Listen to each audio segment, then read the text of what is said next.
1200 kilometre दूर हैदराबाद में चुनावी रैली करने तो जा सकते हैं,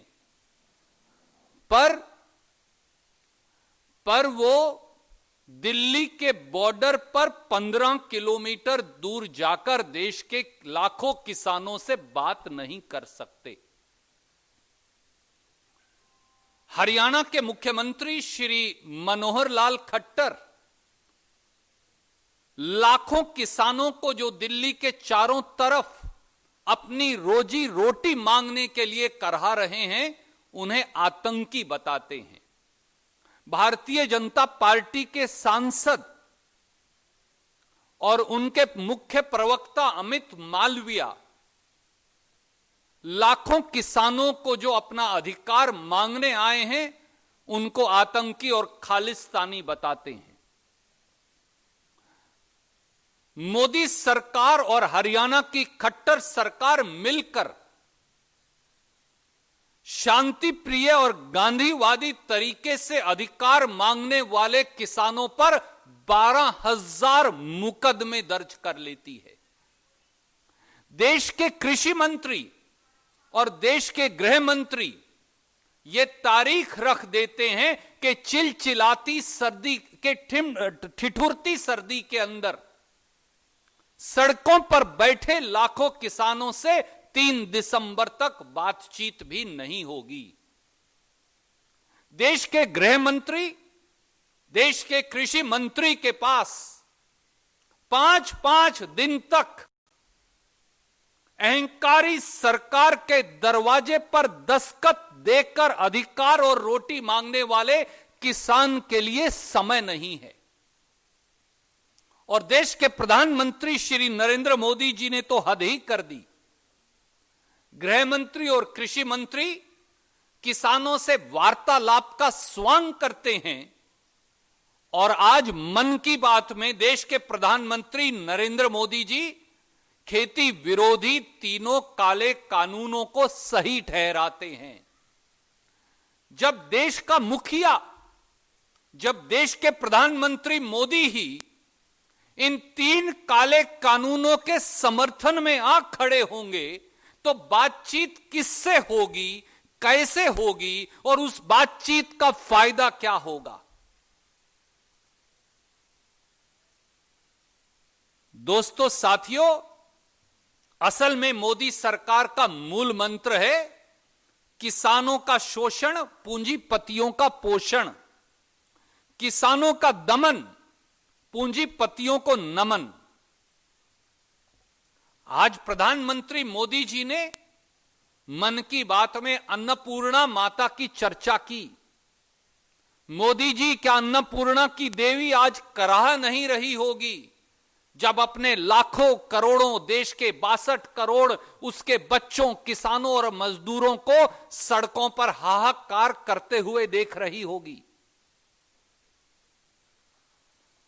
सच्चाई यह है साथियों कि मोदी सरकार मुट्ठी भर पूंजीपतियों के पैर पूजने वाली मोदी सरकार 20 से 25 लाख करोड़ के कृषि उपज के व्यापार और कारोबार को 4 या 5 पूंजीपतियों की गोदी में सौंप देना चाहती है। छोटे छोटे दुकानदारों, आड़तियों, मजदूरों, बटाईदारों, कामगारों और किसानों के पेट पर लात मारना चाहती है। मोदी जी, देश के किसानों द्वारा उठाई जा रही सीधे सीधे 6 सरल बातों का जवाब देश आपसे मांगता है, और आज भारतीय राष्ट्रीय कांग्रेस की ओर से वो हम आपके समक्ष रखते हैं। जवाब दीजिए। नंबर 1, समर्थन मूल्य की समाप्ति के षड्यंत्र का।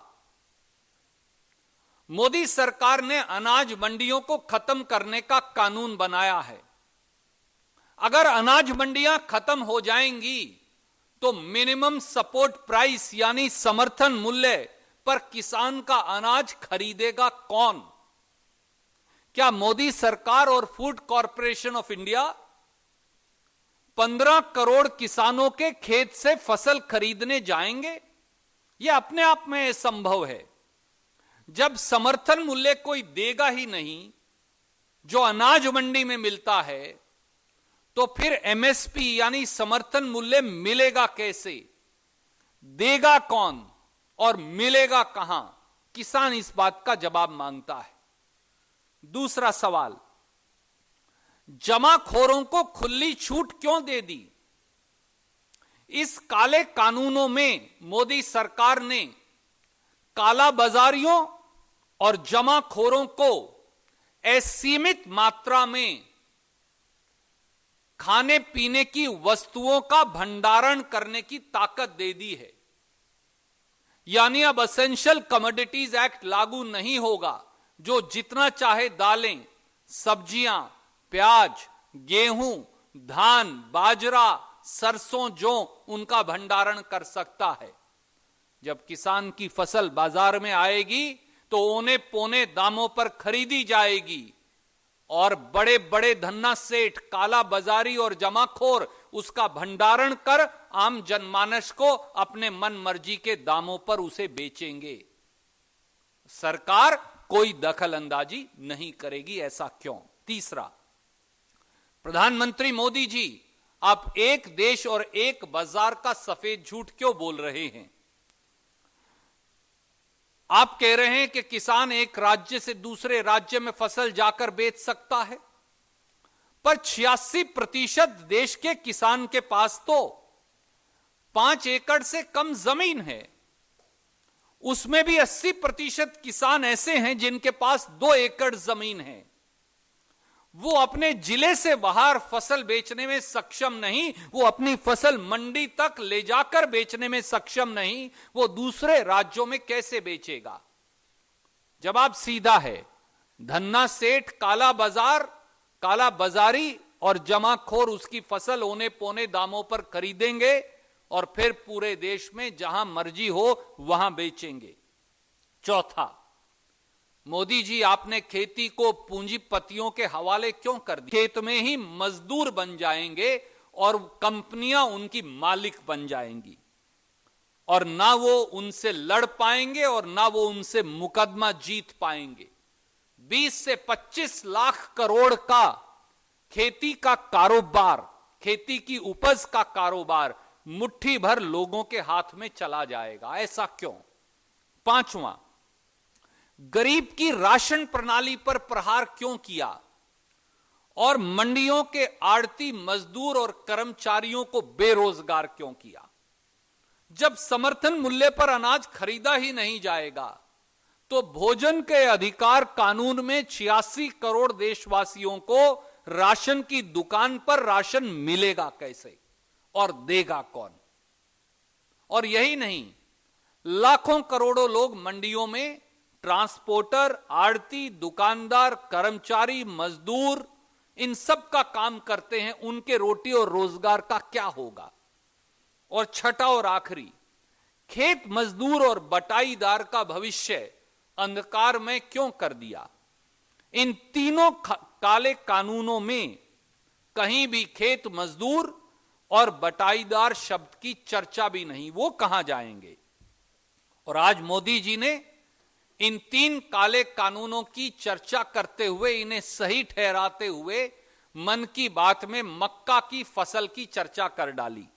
आइए जानते हैं मक्का के किसान की हकीकत क्या है। देश में मक्का पैदा करने वाला किसान बदहाली के आंसू बहा रहा है।